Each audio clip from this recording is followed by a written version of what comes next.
Banaras Hindu university के form का सबको वेट है कि जल्दी से फॉर्म आए एंड हम फिल करें और इंटरव्यू देने के बाद रजिस्ट्रेशन ले लें, राइट। चलो कोई बात नहीं, बीएचयू का भी अपडेट देते हैं, बट बीएचयू के अंदर ही एक उससे भी बेटर इंस्टीट्यूशन है, that is an IIT BHU. So अभी आपको सारी चीज़ें क्लियर हो जाएंगी कि whether if you have the qualification like the JRF or some कुछ भी जो eligibility, if you are eligible, I can say overall say if you are eligible, so what should be your best preference?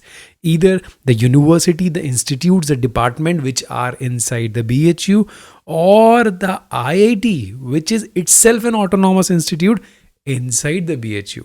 तो अपने doubt सारे clear करिए और अभी से डिसाइड कर लीजिए, because this option is open for you right now.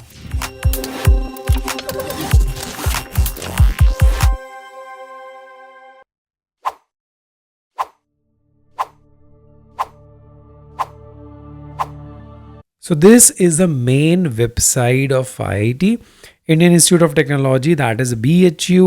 This is inside the campus of Banaras Hindu University. यानी आप अपने में एक ऑटोनॉमस इंस्टीट्यूशन है, because this is a part of IITs, जो ओवरऑल IITs हैं।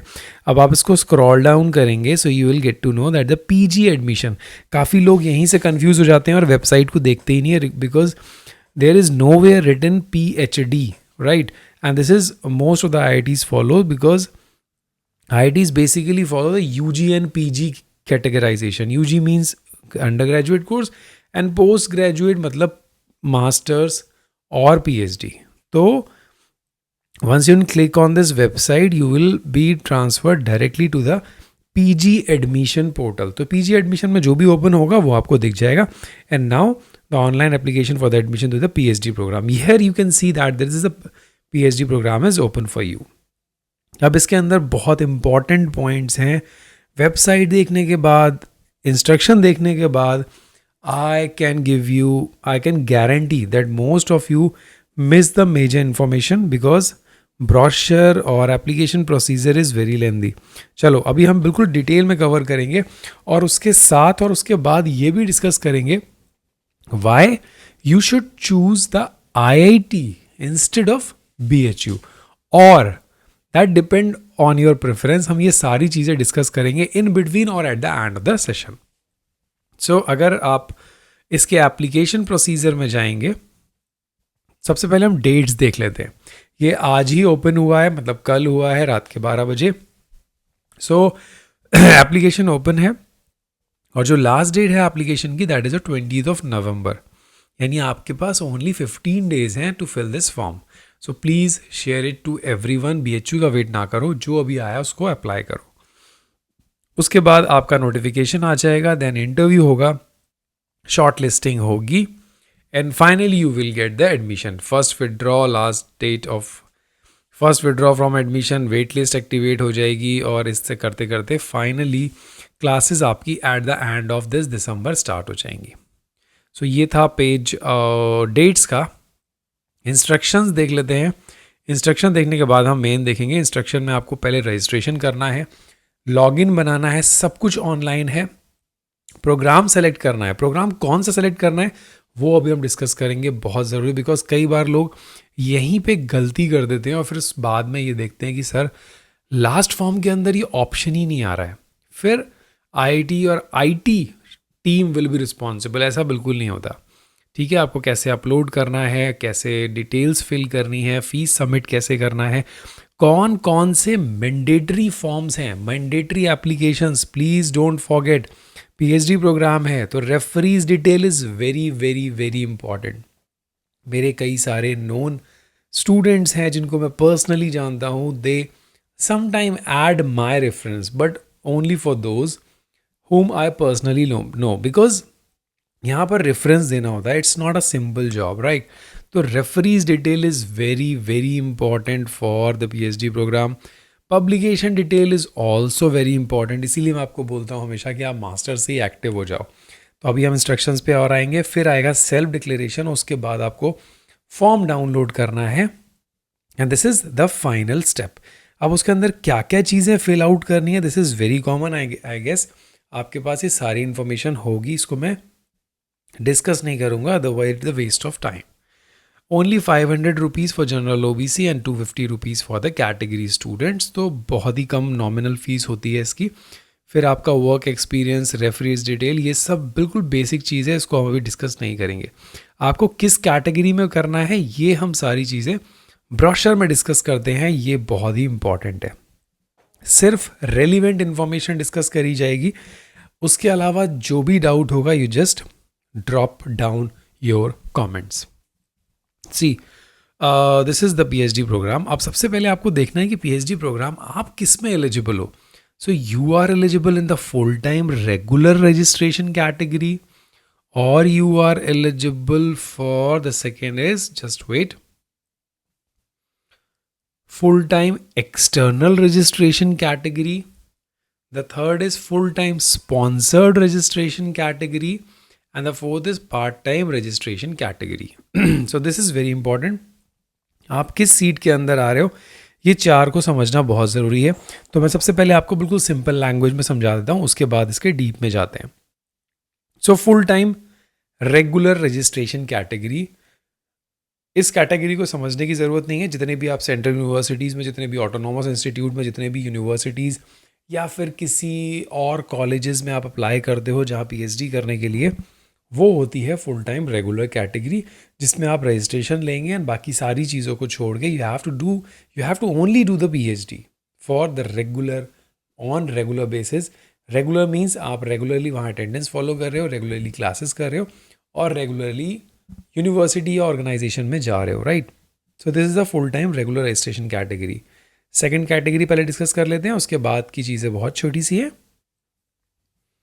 Now the full time external, देखो as a name suggest, full time external मतलब आप जो मैक्सिमम फुल टाइम रहोगे ना, वो बाहर रहोगे. Got it. इस वर्ड को पकड़ लो, हमेशा के लिए याद आ जाएगा. फुल टाइम एक्सटर्नल, वो था full time regular. Full time regular मतलब आईआईटी के अंदर, फुल टाइम एक्सटर्नल मतलब आईआईटी के अंदर नहीं, एक्सटर्नल, बाहर. तो आप किसी एक्सटर्नल ऑर्गेनाइजेशन में, आरएनडी में, इंडस्ट्री में, कहीं पे भी आप जॉब कर रहे हैं, आपके पास पूरा इंफ्रास्ट्रक्चर है, आपका गाइड है and they are responsible for your work. So IIT will give you a permission that you have to stay a full time to your organization and they are only responsible for your work. IIT will not be responsible. You have to give the undertaking. बहुत सारे forms होंगे. That organization is responsible for your satisfactory performance. Otherwise your PhD will not be awarded at all. So आपका registration IIT में होगा, but आप रहोगे full time बाहर. ये बहुत अच्छी चीज़ है, राइट. मज़ा आ रहा होगा सुन के. आपको सिर्फ और सिर्फ छोटा सा कोर्स वर्क या फॉर्मेलिटीज़ के लिए यहाँ पे आना पड़ेगा. Now the full time sponsored registration category. अब ये क्या है? फुल टाइम स्पॉन्सर मतलब आपको बाहर नहीं रहना. फुल टाइम स्पॉन्सर मतलब आपको फुल टाइम आईआईटी में रहना है, एक्सटर्नल तो है नहीं. बट स्पॉन्सर कौन करेगा आपको? Your organization. फॉर एग्जाम्पल आप कंपनी में जॉब कर रहे हैं, you are getting 1 lakh 2 lakhs per month, right?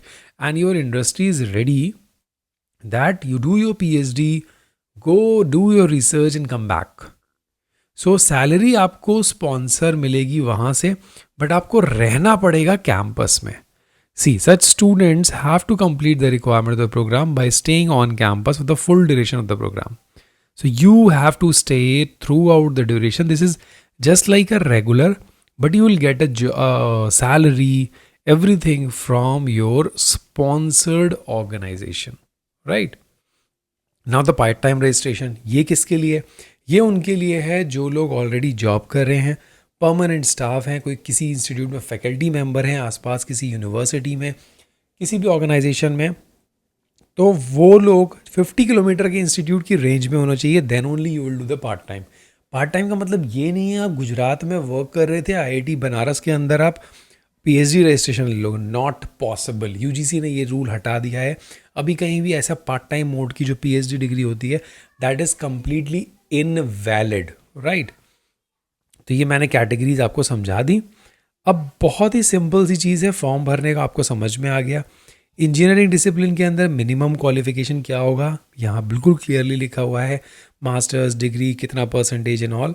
Pharmacy अगर आप करना चाह रहे हो तो आपके पास मास्टर्स होना चाहिए फार्मेसी में 60%, या बैचलर्स डिग्री होना चाहिए 75%, बट सेंट्रली फंडेड इंस्टीट्यूट से, राइट।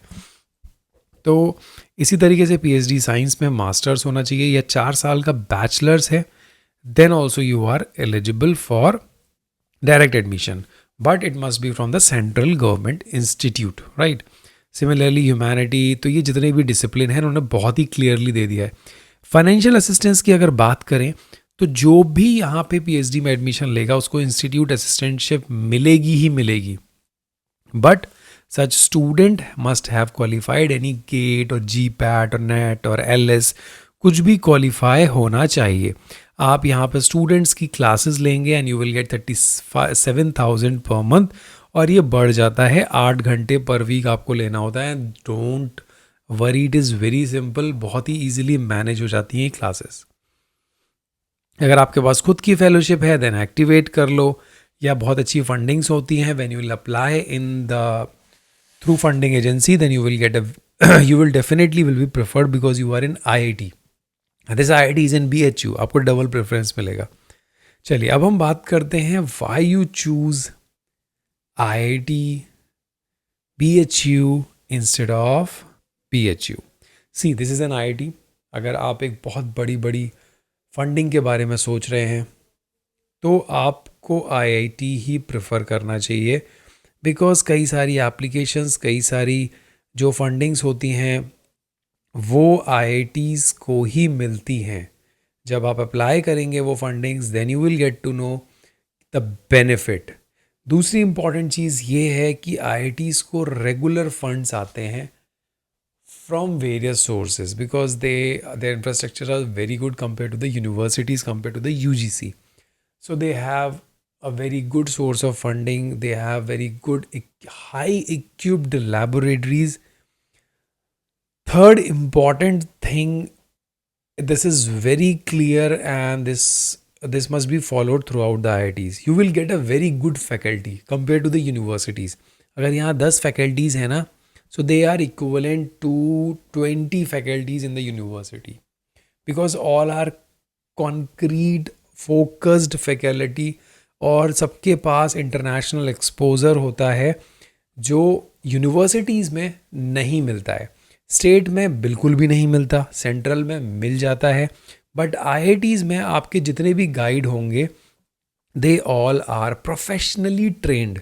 पीएचडी बाहर से किए होंगे या पोस्ट डॉक बाहर से किए होंगे या इंटरनेशनल फंडिंग होगी, they have a very good exposure. So as always prefer करो कि आपके जो गाइड हों they are very trained enough, जो आपको गाइड कर पाए रियलिटी में, because this is the highest degree which you are going to get it. Otherwise के बाद कुछ भी नहीं है, और इसी के बेसिस पे आपको अपनी लाइफ सेट करनी है। So it is very important to have a very good PhD guide. So just focus on this. बाकी इंफ्रा की अगर मैं बात करूं तो मैंने आपको बता ही दिया, बहुत ही अच्छा होगा। Last important thing is you will get the timely degree. Universities की तरह नहीं कि 6 साल 7 साल 5 साल मिनिमम। यहाँ पे अगर आपने 3 साल भी काम कर लिया देन 3.5 ईयर्स के अंदर आपको छोड़ देंगे। This is the best part. And another most important thing is once you will go for the job, your degree from IIT BHU and your degree from BHU, they equally have a great impact to the recruiter, but I think IIT BHU will get a higher preference compared to BHU. So मैंने सारी चीज़ आपको बता दी। Now you are good enough to choose. Don't forget to share because यार time बहुत कम है। ये देखिए कितनी मिनिस्ट्रीज़ के साथ इनका कोलैबोरेशन है। तो मैं बिल्कुल भी ऐसा नहीं बोलूँगा, इनके पास बहुत अच्छी फंडिंग होती है, हर गाइड के पास फंडिंग होती है। यूनिवर्सिटीज़ में आपको ऐसे प्रोफेसर्स मिलेंगे जो फंडिंग के लिए अप्लाई कर रहे होंगे, और हो सकता है 3-4 साल तक भी उनको फंडिंग ना मिले, बट आईआईटीज़ में आपको ऐसा कोई भी प्रोफेसर नहीं मिलेगा, राइट। तो this is the thing about IIT BHU. IIT BHU is one of the best, I can say, for you to do research environment, to take the benefit of the BHU campus itself, to take the facilities of the BHU itself, being a student of IIT BHU. That's all. Thank you so much. Have a nice day. Bye bye. Take care. अपने comments, अपने views मेरे को नीचे comment में ज़रूर share करना. Thank you. Bye bye. Take care.